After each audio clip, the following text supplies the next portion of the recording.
بسم اللہ الرحمن الرحیم۔ السلام علیکم، welcome back to my channel beautiful Islamic creation. آج ہماری بخاری شریف کی حدیث نمبر 56 ہے، تو آئیے یہ پیاری حدیث مبارکہ سنتے ہیں۔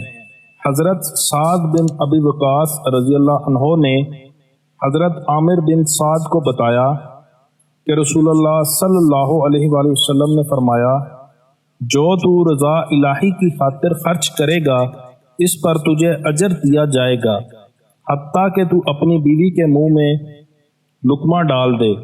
اگر آپ ہمارے چینل پر نئے ہیں تو ہمارے چینل کو سبسکرائب کریں اور ساتھ میں بیل والے آئیکن کو دبا لیں تاکہ ہماری تمام آنے والی ویڈیوز کا نوٹیفیکیشن آپ کو بر وقت اور بآسانی مل سکے۔ اپنا بہت سارا خیال رکھیے گا، دعاؤں میں یاد رکھیے گا اور ہماری ویڈیوز کو شیئر کرنا مت بھولیے گا۔